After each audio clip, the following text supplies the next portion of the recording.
أستغفر الله رب البرايا أستغفر الله من الخطايا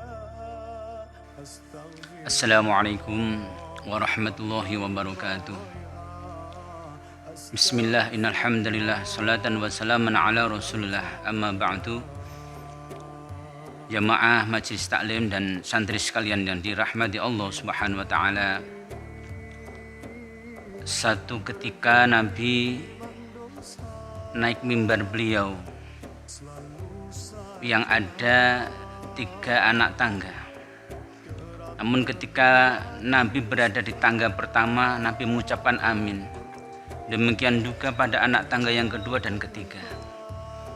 Lantas setelah itu sahabat bertanya, "Ya Rasulullah, kenapa engkau ketika naik mimbar tadi mengucapkan amin 3 kali?"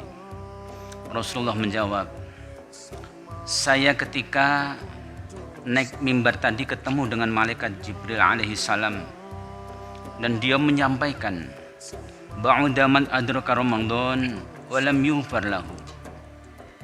Celaka orang yang menjumpai bulan Ramadan akan tetapi tidak terampuni dosa-dosanya. Dan Nabi menjawab amin, artinya Nabi mendoakan dan Nabi mensetujui itu. Mustami'in sekalian, kita tahu bahwa bulan Ramadan adalah bulan yang awaluhu rahmah wa awsatuhu maghfirah wa akhiruhu itqun minan nar. Artinya kalau kita mengikuti etape-etape yang ada di bulan Ramadan, maka pastilah kita sudah mendapatkan rahmah, ampunan, dan pembebasan dari neraka. Kita juga menjadari bahwa naumus shaimi ibadah wa sumtu tasbih wa amaluhu mudha'af. Tidurnya orang yang puasa saja itu dianggap ibadah oleh Allah Subhanahu wa taala. Kalau orang itu terjaga, artinya tidak tidur dan dia diam saja, dianggap sudah membaca tasbih. Bahkan kullu tasbihatun tamla'u ma bainas sama'i wal ardh. Sekali kita membaca tasbih, pahala kita itu memenuhi dunia, memenuhi bumi sampai pada langit. Wa amaluhu mudha'af, amalnya orang yang berpuasa itu dilipat gandakan oleh Allah Subhanahu wa taala berkali-kali lipat. Lalu kenapa ada orang yang menjumpai bulan Ramadan namun tidak terampuni dosa-dosanya? Kemungkinan pertama, dia tidak puasa sehingga tidak mendapatkan bagian apapun dari Ramadan ini. Kemungkinan kedua, dia memang berpuasa namun tidak bisa menghindari dari hal-hal yang membatalkan puasa. Membatalkan secara fisik, misalkan makan, minum, dan sebagainya, atau membatalkan pahalanya puasa. Sebagaimana dikutip oleh Imam Al-Ghazali dalam kitab Ihya Ulumuddin bahwa ada 5 hal yang membatalkan pahala puasa, yaitu pertama al-kidhib, berdusta, horoh, bohong, hoax, penyebar hoax. Ini juga terancam sebagai orang pendusta. Yang kedua adalah ghibah, gosip, ngerasani. Ngerasani itu ngomongkan masalah orang yang orang itu apabila dengar dia tidak suka, walaupun itu benar-benar orang itu melakukannya. Nah, kalau orangnya tidak melakukan, bukan hanya ghibah, tetapi sudah fitnah. Al-fitnah itu asyaddu minal qatl. Yang ketiga adalah namimah, mengadu domba. Mengadu domba itu pada intinya kita memberikan dukungan saja pada orang yang bersengketa. Itu namanya sudah namimah. Kita tahu si A, si B itu tidak cocok, kemudian kita ngomong pada si A dan kita membenarkan si A sehingga si A bertambah bencinya pada si B, maka ini juga bagian dari namimah.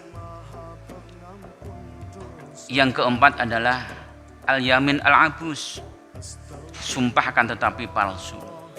Dia sudah bersumpah, yakin dan sebagainya, demi Allah, demi sini, ternyata sumpahnya palsu belaka. Yang terakhir adalah an-nadhru bisyahwah, melihat dengan syahwat. Kita melihat tayangan di televisi, di mana-mana kita yang menimbulkan syahwat, maka pahala puasa kita akan hilang. Dan inilah kemungkinan orang yang melewati bulan puasa akan tetapi tidak mendapatkan apa-apa, tidak mendapatkan maghfirah dari Allah Subhanahu wa taala. Kam min shaimin laisa min siyamihi ilal ju'wal atas. Yang kedua, ketika Nabi menaik tangga yang kedua, Nabi juga bilang amin karena malaikat Jibril memberitahukan kepada baginda Rasulullah Muhammad sallallahu alaihi wasallam, ba'da man adraka walidayhi aw hadima wa lam yudkhilahul jannah. Celaka orang yang menjumpai dalam kehidupannya, menjumpai bertemu dengan kedua orang tuanya atau salah satunya, akan tetapi orang tua ini tidak bisa dijadikan atau tidak bisa menjadikan orang ini masuk surga. Artinya bahwa dia melakukan kedurhakaan, melakukan sesuatu yang tidak meridhokan orang tua. Kita sadari ridhollah fi ridhol walidain. Ridhonya Allah tergantung ridho orang tua. Artinya kalau orang tua kita sampai tidak ridho kepada kita, maka apapun aktivitas kita sia-sia, karena tidak akan pernah diterima oleh Allah Subhanahu wa taala. Padahal terhadap orang tua kita melihat saja sudah mendapatkan pahala sebagai ibadah pada Allah Subhanahu wa taala. Nabi juga mensampaikan ziyarat kali walidayka kahajjatin mabruratin. Engkau mengunjungi orang tuamu, maka pahalanya setara dengan pahala melaksanakan ibadah haji yang mabrur. Maka sungguh malaikat Jibril mengatakan, celaka orang yang masih menjumpai orang tuanya dan orang ini ternyata tidak bisa masuk surga. Sia-sia karena apa? Betapa mudahnya kita mencari surga lantaran kedua orang tua kita. Ketika Nabi naik tangga yang ketiga, malaikat Jibril menyampaikan pada baginda Rasulullah, ba'uda man yuzkarusmuka indahu walam yusalli alaika. Celaka kalau ada orang yang namamu Muhammad disebut di sisinya dan orang itu tidak mau berselawat kepada kamu. Ini bentuk dari sebuah kecelakaan lagi yang ketiga, yaitu kalau kita mendengar nama Nabi Muhammad SAW disebut dan kita tidak mau membacakan sholawat. Padahal sholawat itu sangat-sangat menguntungkan kita. Kata baginda Rasul, man sholla alayya sholatan sallallahu alaihi wasallam. Barang siapa mengucap salawat kepadaku sekali saja, Allah akan membalasnya 10. Wa man sholla alayya ashran sallallahu alaihi ma'atan. Kalau orang itu membaca salawat 10 kali, Allah membalasnya 100 kali. Wa man sholla alayya mi'atan kataballahu baru'atan minan nifaq wa minan nar.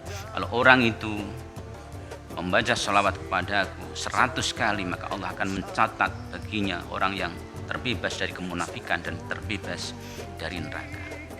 Betapa mudahnya sebenarnya kita beramal baik dengan salawat ini. Apalagi di saat COVID-19 mewabah di dunia ini, kita butuh mencari syafaat, kita butuh mencari lantaran. Padahal Allah Subhanahu wa taala telah menjawabkan, wa ma kana Allahu liyu'adzibahum wa anta fihim. Wahai Muhammad, Allah tidak akan pernah mengazab sebuah kaum manakala engkau berada di kaum itu. Padahal Nabi juga menjanjikan kepada kita, kalau kita membaca sholawat na'ian jauh dari baginda Rasul, maka Rasul akan datang kepada kita. Semoga dengan bersalawat ini kita memperbanyak sholawat, menjadikan benar-benar kita mendapatkan aman dari Allah Subhanahu wa taala. Segera wabah corona ini diangkat, dihilangkan oleh Allah Subhanahu wa taala dari dunia ini. Terima kasih. Wallahul muwaffiq ila thoriq. Wassalamualaikum warahmatullahi wabarakatuh.